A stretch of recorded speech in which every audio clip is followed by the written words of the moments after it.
Welcome to all of you in our the new sessions of the ASST teaching here. Here we begins our the second chapter reshaping India's political map.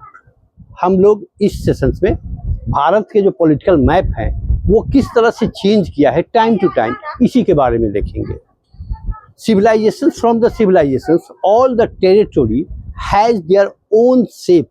जितने भी territory थे उनके सबके shape रहे, उनका अपना political map रहा है. टाइम टू टाइम जैसे जैसे बढ़ा है वो शेप चेंज किया है. अगर आप इतिहास की जानकारी आपको है, if you are aware with the history of India and the about, Hindustan के इतिहास के बारे में या दूसरे किसी इतिहास के बारे में, दूसरे देशों के इतिहास के बारे में, तो आपने पाया है कि सबों का एक निश्चित टेरिटोरी रहा है, क्षेत्र रहा है. इन्हीं क्षेत्रों में हमारे भारत का जो टेरिटोरी है, हमारे भारत का जो पॉलिटिकल मैप है, political map of India, how they change time to time, किस तरह से समय समय पर. अगर हम देखें तो एंशियंट टाइम से हम लेके चलते हैं, हम ये प्री एरा भी लेके चल सकते हैं कि यानी मौर्य डायनेस्टी में भी जा सकते हैं, नंद वंश में भी जा सकते हैं, या उस समय के जो और जो ये किंगडम रहे हो, राजा रहे हो, उनके बारे में भी कर सकते हैं. दूसरा, उसके बाद के जो समय आए हैं, चाहे वो ये हर्षवर्धन का काल रहा हो या उसके बाद होयसल का काल रहा हो, दक्षिण में उत्तर में जो भी अलग अलग छोटे या बड़े राजवाड़े रहे हैं, बाद में आने के बाद हमारा जो मेडिएवल पीरियड आया है, यानी मध्यकालीन भारत के जो पॉलिटिकल मैप रहे हैं, जहाँ पे बहुत तरह के डायनेस्टी आए हैं और फिर वो उन्होंने अपना इन्वेंशन किया है, अपने ये सीमा को बढ़ाया है. तो उस तरह से हर दम टाइम टू टाइम, अभी जो हम अपने हिंदुस्तान का जो मैप देखते हैं, ये मैप कभी ऐसा नहीं था. हर समय ये बदलते रहा है. ये बदलने के पीछे कारण थे कि उस समय एक कोई परमानेंट गवर्नमेंट, परमानेंट शासक कहीं नहीं रह पाए. जहाँ कहीं भी वो चेंज होते रहे. जो ताकतवर रहा वो जीता, राज किया, फिर वो जब कमजोर पड़ा दूसरा उसको राज किया, और इस तरह से ये चेंज करते रहता है हरदम का. आज भी है, लेकिन आज के समय में भी हमारा जो टेरिटोरी है, आप स्टेट का ही टेरिटोरी देख सकते हो कि जो क्षेत्रफल है किसी भी स्टेट का, वो कभी अलग राज्य बन जाते हैं तो वो छोटा हो जाता है. तो हिंदुस्तान कभी इस तरह से नहीं था जो आज हम देख रहे हैं. हम लोग इसी विषय को जानेंगे कि किस तरह से हमें ये चेंज करते रहा है. ऐसा नहीं कि आज ही इस बात को क्लियर हो जाएगा कि हाँ कैसे चेंज किया है. हम लोग देखेंगे कि कौन कौन से राजवंश यहाँ आए हैं, कौन कौन से जो रूलर आए हैं, और इन रूलर का हमारे ये समाज पर या हमारे देश पर क्या प्रभाव पड़ा, किस तरह से उन्होंने अपना क्षेत्र विस्तार किया या किस तरह से उनका डिक्लाइन हुआ, डाउनफॉल हुआ. इन्हीं चीज़ों को देखेंगे. तो यही है हमारा रीशेपिंग इंडियाज पॉलिटिकल मैप. जो प्रेजेंट पॉलिटिकल मैप है उससे कहीं पास्ट में, भूत में, यानी हमारे जो बीते समय में अलग रहा है, हम लोग देखेंगे.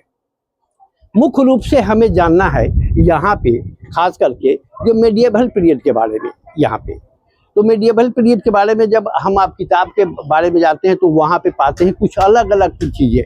कहीं पे हम देखते हैं कि हाँ ये एम्पायर है, जैसे ये मुगल एम्पायर रहा हो, कहीं पे देखते हैं कि ये डायनेस्टी रहा हो, कहीं पे सल्तनत रहा है, कहीं पे हमारा किंगडम रहा है. तो आखिर इन वर्ड का जो हमारा खास करके जो वर्ड है, चाहे वो एम्पायर रहा हो, एम्पायर, डायनेस्टी, ये हमारा ये किंगडम, सॉरी ये किंगडम, उसके बाद हमारा सल्तनत, ये, या उसके बाद डायनेस्टी. इन सबों में और भी आते हैं, स्टेट वगैरह आते हैं. इन सबों में बेसिक अंतर क्या है, क्यों अलग अलग हम लिख करते हैं कि किसी को हम एम्पायर कहते हैं, किसी को किंगडम कहते हैं, किसी को सल्तनत कहते हैं, किसी को डायनेस्टी कहते हैं.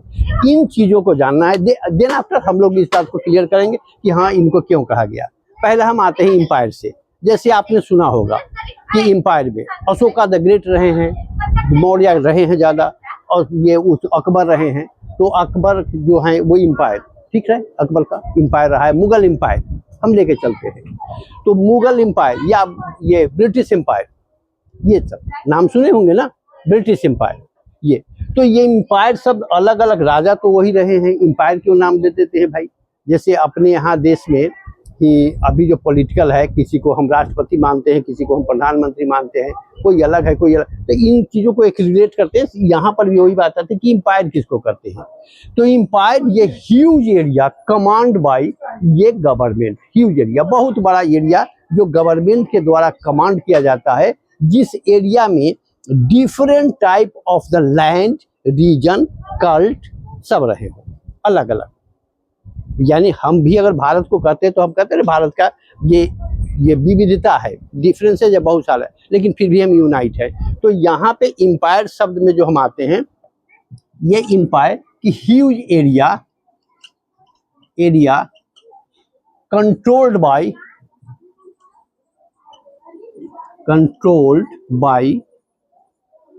ए यूनिफाइड गवर्नमेंट, कंट्रोल्ड बाय ये यूनिफाइड गवर्नमेंट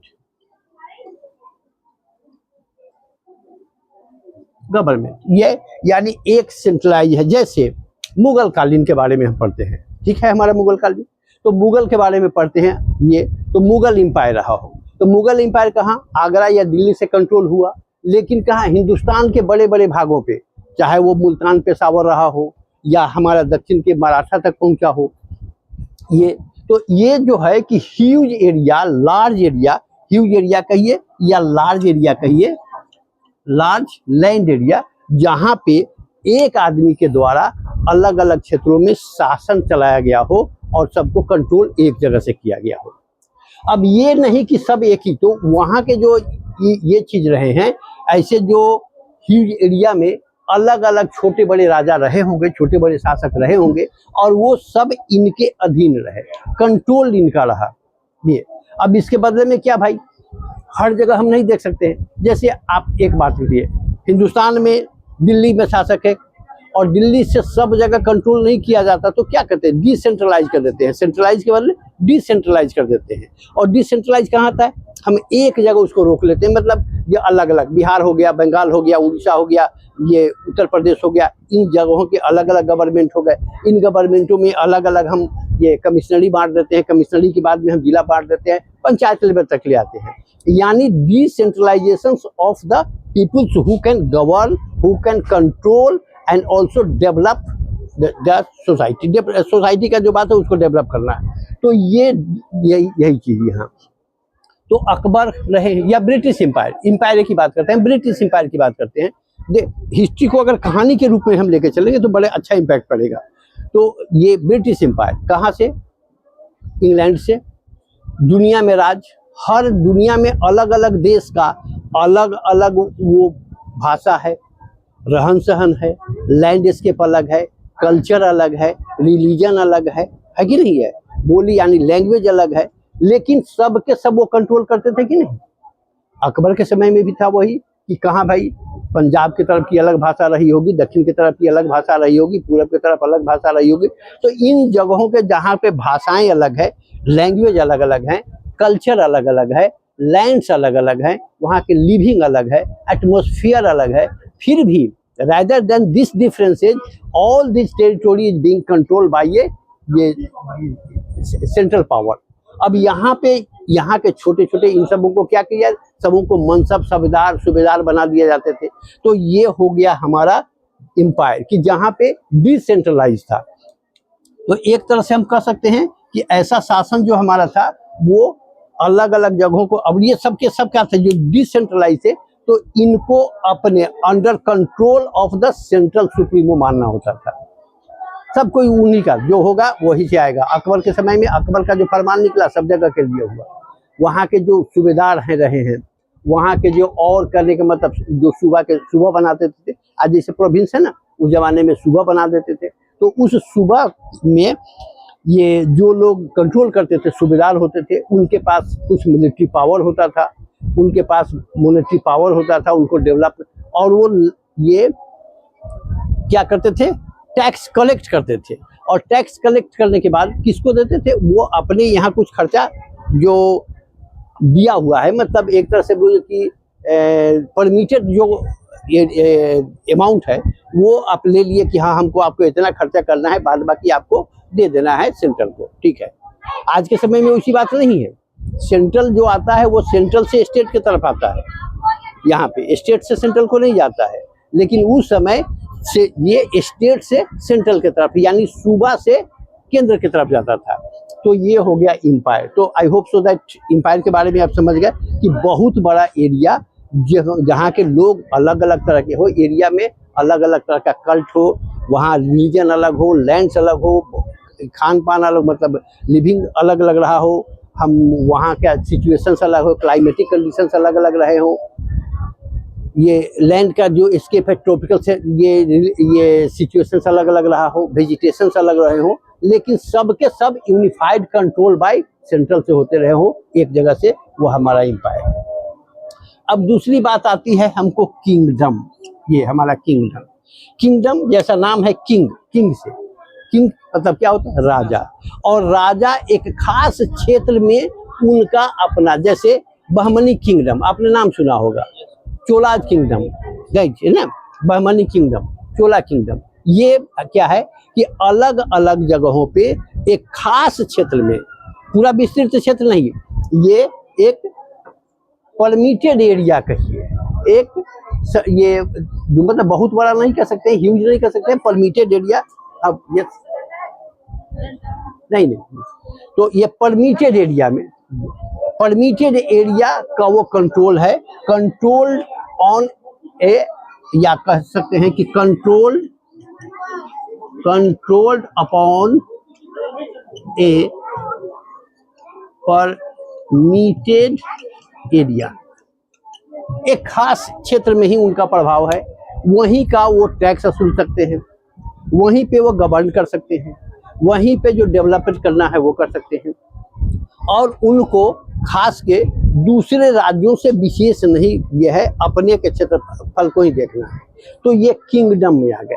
अब इनका काम था कि एम्पायर का, कि छोटे से लेके बड़ा बढ़ाते चले गए, ये एक्सपेंड कर सकते हैं, ये अपने छोटे में ही अपने में संतुष्ट है। बड़ा जो एम्पायर है बगल वाले को जीत लिया, लड़के जीत लिया, तो वो एम्पायर का काम था कि वो अलग अलग विस्तार, यानी एक्सपेंशन होते जा रहा है, वो अपने ये पावर के बल पर, मिलिट्री पावर कहिए या जो भी ये पॉलिटिकल थ्रेट हो उसके कारण जीतते जाते थे। लेकिन किंगडम एक कंट्रोल एरिया पर ही ये अपने आप को रहते थे, वहीं के बारे में रहते थे, इसीलिए ये छोटे छोटे होते थे। तीसरा होता है सल्तनत। खास करके ये सल्तनत शब्द जो आया है, ये सल्तनत शब्द मुगलों के, तो मुगल मतलब नहीं, मुगल नहीं कहिए, इस्लामिक इन्वेडर जो आए हैं, इस्लाम का ऐसे तो अभ्युदय हुआ है ये 7वीं शताब्दी में, और उसके बाद में जब वो लोग राइज किए हैं, तो अरब से जब निकले हैं तो जगह जगह वो तलवार के बल पर जीते हैं, चाहे जो सिचुएशन रहा हो, हमें उस पर नहीं जाना है। लेकिन वहाँ का जो शासक हुआ वो सल्तनत सुल्तान कहलाया। जैसे अपने यहाँ के राजा महाराजा, राजाधिराज, महाराजाधिराज, ये तो कहलाए, उसी तरह से वहाँ के जो शासक हुए वो सुल्तान कहलाए।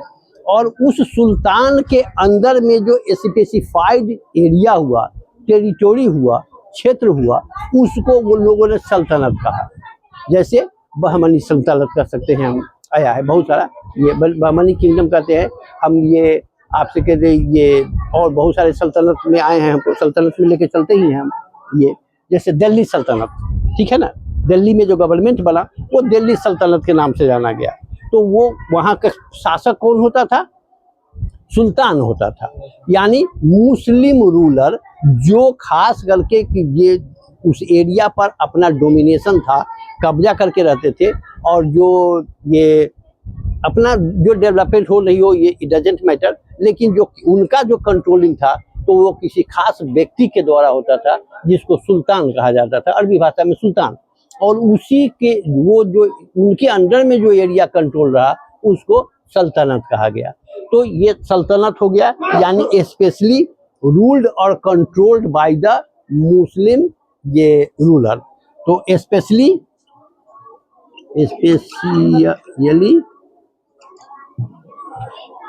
ruled and controlled by मुस्लिम और इस्लामिक रूलर। ये तो ये क्या हुआ सल्तनत, और इन्हीं को चूंकि सुल्तान से डिराइव होके वर्ड बना है इसलिए सल्तनत। तो ये छोटा बड़ा हो सकता था, और ऐसे राज्य में एक स्पेसिफाइड रूल, यानी यहाँ पे खास धर्म को ही मान्यता दी जाती रही, उसी धर्म को ज़्यादा माना गया जिस धर्म के वो रूलर थे। ऐसा नहीं कि संभाव है कि हाँ सब कोई अपना अपना फ्री है जिसको जो चाहे, नहीं, वहाँ पे जो हम कहते हैं वही मानो, यानी एक तरह से उस शासक के द्वारा एक डिक्टेटरशिप चलाया गया और इस तरह से रहा। तो ये हो गए हमको स्पेशली रूल्ड बाय और and control by the Muslim और इस्लामिक रूलर, और ये खास करके 7वीं शताब्दी के बाद में चला है, जिसमें हमको 1206 से दिल्ली सल्तनत चला है, यहाँ पे गुलाम वंश जिसमें हुआ है, और भी हुए हैं जिसको हम आगे के समय में देखेंगे कि कब से कब हुआ, इसके बारे में पढ़ेंगे। तो ये हो गया हमको सल्तनत। सल्तनत किसके बारे में? सुल्तान के द्वारा, यानी स्पेसिफाइड पर्सन्स जिनको, जो रूलर हैं मुस्लिम या इस्लामिक रूलर, जिनको सुल्तान कहा गया, और उन्होंने किसी खास क्षेत्र पर जो अपना रूल किया और उस सुल्तान कहा गया, और ये जो खास एरिया हुआ जहाँ पे उनका रूल है वो उनका सल्तनत हुआ। तो ऐसे सल्तनत में जनरल लिबर्टी नहीं था, हर किसी की आज़ादी नहीं थी, आपको जो रूल फॉलो करना है वो इस्लामिक रूल कहिए या जो भी उनके जो उलेमाओं के द्वारा जो रूल दिया गया उसको करना है। तो ये हो गए हमको सल्तनत। अब अगला आता है हमारा डायनेस्टी। डायनेस्टी का मुख्य हिंदी में आता है वंश। बहुत होते हैं, बहुत वंश होते हैं, ठीक है। गुप्त वंश हो गए, ये चोला डायनेस्टी, होयसल डायनेस्टी, बहुत सारे डायनेस्टी हुए हैं। तो इस डायनेस्टी में ये चेंज जो हुआ, यानी राजा इंसेस्टर ये पॉलिसी चला, यानी वो अपने वंश के आधार ही चले वंशवाद में, कि अगर कोई राजा हुआ तो फिर उस राजा अपने बेटे को ही दिया, और हाँ कुछ ना कुछ नहीं तो बेटे को ही दिया। सबसे बड़ी बात कि बड़ा बेटा वो को राज मिलना है, किसी कारण से बड़ा बेटा जीवित नहीं रह पाया तो उसके बाद जो छोटे बेटे को, या बड़ा बेटा काबिल नहीं हो पाया तो छोटे बेटे को दिया गया राज करने के लिए। क्योंकि राज कौन चलाएगा? जो कैंपिटेंट होगा, जो शक्तिशाली होगा, बुद्धिमान होगा, ब्रेव होगा, करेजियस होगा, वही ना चला पाएगा। जो अपने आप में डरपोक होगा वो क्या चलाएगा? नहीं। तो इस तरह से ये जो चले हैं ये डायनेस्टी यानी वंश में। जैसे आप ये गुप्ता काल में आते हैं, गुप्ता वो डायनेस्टी, गुप्ता डायनेस्टी, उसमें क्या था कि समुद्रगुप्त के जो बेटे थे, सबसे बड़े बेटे, वो ये रामगुप्त, वो सक्षम नहीं थे, वो उतने ज़्यादा नहीं कॉम्पिटेंट थे। तो भाई जो अगर घर का गार्जियन सक्षम नहीं होगा तो क्या होगा? घर तहस नहस हो जाएगा ना। तो सक्षम चाहिए ना, एबिलिटी चाहिए, तो एबिलिटी नहीं था। तो उनके छोटे भाई जो ये चंद्रगुप्त द्वितीय शासन किए, और शासन करने के बाद उन्हीं का नाम विक्रमादित्य पड़ गया। तो ये डायनेस्टी वंश से चला, वंश में चला है हमको। अब ऐसे वंश में चलते रहा, कुछ दिन तक चला होगा वंश में, फिर इसे सक्षम नहीं रहे होंगे तो उनके अधीन जो लोग रहे वो अपना ये कर दे कि नहीं भाई अब हम इनका अधीन नहीं मानेंगे। जैसे अगर कोई आदमी कमजोर हो जाता है, आज के समय में नेताओं को देखते हैं, नेता अगर मजबूत स्थिति में है तो जो चाहता है सो कर लेता है, अपना सब कुछ उसी का होता है। लेकिन कभी कभी ऐसा होता है कि धीरे धीरे टाइम टू टाइम समय बदलने के कारण नेताओं की अपनी स्थितियाँ पहले वाली जैसी नहीं रह जाती है। तो क्या होता है, उनके जो इंसेस्टर अब फिर कंट्रोल नहीं कर पाते हैं, तो अलग अलग उनके जो जुड़े लोग होते हैं वो टूट जाते हैं, अलग हो जाते हैं। उनकी बात मानने से, उनका कंट्रोल मानने से, उनका रूल ओवर ये फॉलो करने से अलग हो जाते हैं। तो ये डायनेस्टी में यानी वंश में हुआ। बहुत सारे ऐसे वंश हुए हैं, डायनेस्टी हुए हैं इसमें कि वंश व्यवस्था पर चला है। और तो ये चीज सबसे बड़ा हम फिर से समराइज कर लेते हैं कि इन चारों में क्या अंतर हुआ। कि इंपायर एक ह्यूज एरिया हुआ जो जिनका विस्तार हो, अब वो लिमिट नहीं है कि इतना ही रहेगा। अगर शासक जो है,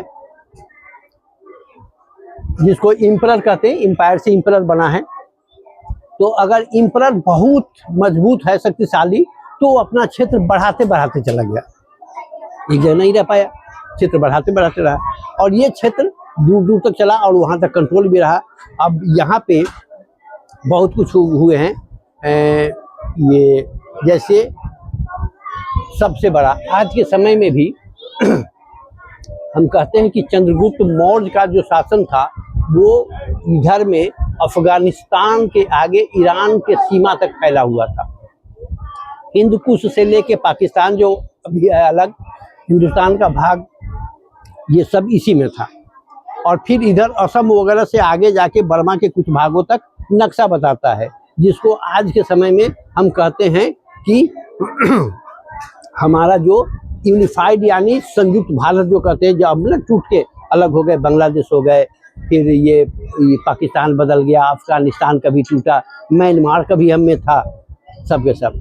तो ये समय के अनुसार इसमें जब तक शासक मजबूत रहा, बड़े क्षेत्रों पर अपना काम किया और वो अपना क्षेत्र बढ़ाते रहा, लेकिन जैसे जैसे वो कमज़ोर हो गया तो वो उसकी सत्ता चली जाती है। तो एम्पायर हो गए।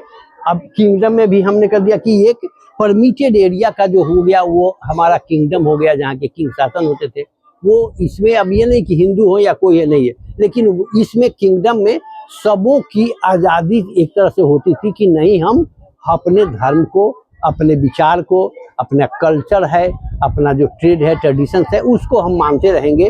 राजाओं का संरक्षण मिलता रहा और इसमें कल्चर बढ़े, साहित्य बढ़े, ये हर तरह से डेवलप। और इन्हीं में एम्पायर के समय में तो नहीं, लेकिन किंगडम के समय में ही या डायनेस्टी के समय में किंगडम में ही कुछ जो बढ़ा है, अलग अलग विशाल तरह के मंदिर, कलाकृतियाँ देखते हैं, वो इन्हीं समय में हुआ है ज़्यादा से ज़्यादा, किंगडम के समय में। तो वो एक खास क्षेत्र पर उनका शासन, ज़्यादा से ज़्यादा उस पर डेवलपमेंट का जोर, और फिर उनको सही ढंग से मैनेज करना, ये रहा। और सल्तनत के बारे में तो बताया है कि खास करके ये इस्लामी के बारे में है कि सल्तनत ये है हमारा। सल्तनत यानी किसी भी इस्लामिक रूलर के द्वारा जो हुआ, जो शासक हुआ, उसको सुल्तान कहा गया। जैसे सुल्तान कुतुबुद्दीन ऐबक, ठीक है, सुल्तान मोहम्मद गोरी, ये लोग क्या भाई सल्तनत में आ गए लोग कि इनका जो था और ये चला है हमको 12वीं शताब्दी से, यानी लाइटर ये 11th सेंचुरी से लेके ये खास करके 1192 में ये जो लड़ाई हुई है यहाँ पे पृथ्वीराज को हराने के बाद, वहाँ से इन लोगों का ज़्यादा प्रभाव पड़ा है। ऐसे 720 के आसपास तो ये अरबों का हुआ, जिस सोमनाथ का मंदिर टूटा, दिल्ली लूटा गया, ये सब था।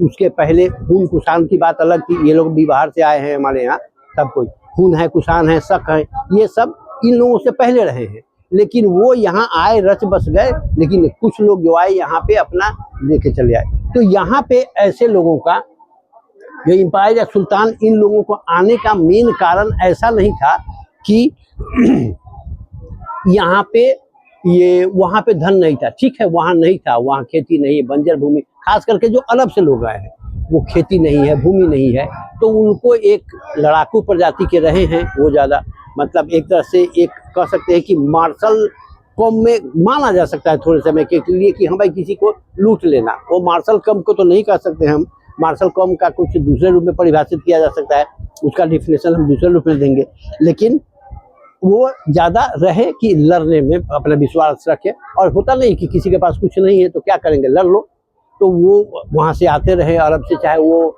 खास करके जो अफ़गानिस्तान से आए हैं, जो बहुत सारे लोग अफ़गानिस्तान से, चाहे बाबर आया हो यहाँ पे, या आपने कहा देखिए ये क्या कहते हैं लोदी वगैरह आए हैं, जो कुछ भी हैं, तो इनको ये आए हैं यहाँ पे इसलिए कि उनको पता था कि हिंदुस्तान की तरफ अगर चलेंगे तो वहाँ पे लैंड फर्टाइल है, खाने का भरपूर चीज़ है और अपार दौलत है, सोने चांदी बहुत है, लूटेंगे, और उसके लिए आए भी वहाँ। तो ये हमारे सल्तनत वाले लोग खास करके उसी रूप में चले आए हैं और यहाँ पे रहे हैं। ठीक है, समय के अनुसार उन्होंने कुछ समय राज भी किया है, लेकिन ज़्यादातर लोग लूट के ले ही गए हैं यहाँ पे। और लास्ट ये डायनेस्टी की बात, तो डायनेस्टी हम लोग देख लिया, तो ये नट सेल में हमारा ये चीज़ आता है, ये इसमें। अब हम चलते हैं कि कहाँ से हम ये शुरू करें, इसमें हमारा ये शुरुआत हमारा कहाँ से आएगा, जो रीशेपिंग के समय मेन हमारा है रीशेपिंग। ये तो हमने बताया कि ये चीज आएंगे हमको, इसके लिए अब रीशेपिंग की बात करते हैं। तो जैसा मैंने कहा कि आज जो हमारा हिंदुस्तान का नक्शा है, कभी हिंदुस्तान का वैसा नक्शा नहीं रहा है। नक्शा बढ़ते घटते रहा है। नक्शा ये कभी किसी समय हमारे हिंदुस्तान के मैप में म्यांमार भी था, ठीक है, हमारे हिंदुस्तान के मैप में हमारा ये नेपाल का कुछ भाग भी था, ये पाकिस्तान भी था, अफगानिस्तान भी था, ये इंडिया के मैप पे ही। लेकिन टाइम टू टाइम ये सिचुएशंस आए, मूवमेंट ऐसा आया, और ये कुछ कुछ टेरिटोरी, चाहे वो पॉलिटिकल विल पावर कहिए या उस समय की परिस्थिति जो रही है, जो सिचुएशन सर्कमस्टांसेस रहा हो, ये शेप चेंज करते गया। तो म्यांमार अलग हो गए हमसे, फिर उधर करने का मतलब हमको ये अफगानिस्तान अलग हो गए, और लास्टली हिंदुस्तान से 1947 में हमारा ये जो पार्ट था, जो पाकिस्तान और बांग्लादेश भी अलग हुआ, और उस तरह से लास्ट उसके बाद जो आया ये बना। तो हमने देखा कि अलग अलग, हम आगे चलेंगे तो देखेंगे कि टाइम टू टाइम बदलते रहा है, सिचुएशन बदलते रहा है। कभी ये क्या कहते हैं, मुगल ज़्यादा तेज थे, बाद में जब मराठा हो गए तो मराठा का बहुत एक विस्तार हुआ, ज़्यादा दिल्ली तक चले आए, फिर मराठे का डाउनफॉल हुआ तो और छोटे छोटे रजवाड़े हो गए, और इन छोटे छोटे रजवाड़ों के बाद में लास्टली जब अंग्रेज आए हैं, तो अंग्रेज जो धीरे धीरे धीरे धीरे कब्जा करने लगे हैं, और इस कब्जा के बाद में कहीं पे डायरेक्ट या कहीं पे इनडायरेक्ट, कहीं पे डायरेक्ट कहीं पे इनडायरेक्ट उनका शासन रहने लगा है। जहाँ पे डायरेक्ट रहा वो तो डायरेक्ट रहा ही, जहाँ पे इनडायरेक्ट रहा वहाँ से भी वो अपना पैसा लेते रहे। उनका भी काम किसी न किसी रूप में हिंदुस्तान से लूटना ही रहा, तो डेवलपमेंट की बात नहीं। लेकिन अपने फायदे के लिए, वो अपने फायदे के लिए, चाहे वो सड़क बनाए हो, रेल बनाए हो, या कम्युनिकेशन कन्वीनियंस जो भी लगाए हो, जो भी हमारा ट्रांसपोर्टेशन रहा हो, अपने फायदे के लिए रहे लगाए। और वो जब यहाँ फिर मूवमेंट चला है आज़ादी का, तो उसके बाद वो फिर से हमारे लिए आ गए हैं। तो उस हिसाब से जो मणिपुर से लेके हम ये अपना पंजाब तक, और दक्षिण में कन्याकुमारी से लेके फिर हम लेह लद्दाख तक एक यूनिफाइड में आ गए हैं। तो ये जो मॉडर्न शेप दिया गया है समय के अनुसार चेंज होते होते होते होते फिर हमें आज तक पहुंचा है जो हमारा है। अभी जिस समय आज़ाद हुआ तो उस समय बहुत सारे, लगभग 600 के आसपास रजवाड़े थे यहाँ पे, छोटे बड़े थे, जमींदारों का था, रजवाड़े थे। तो फिर देखा गया कि नहीं, अब एक देश में, देश के अंदर देश नहीं, ये तो सबको एक यूनिफाइड किया गया सरदार पटेल के द्वारा। और छोड़ दो, हाँ क्या हो गया, कर दो, अब कर दो।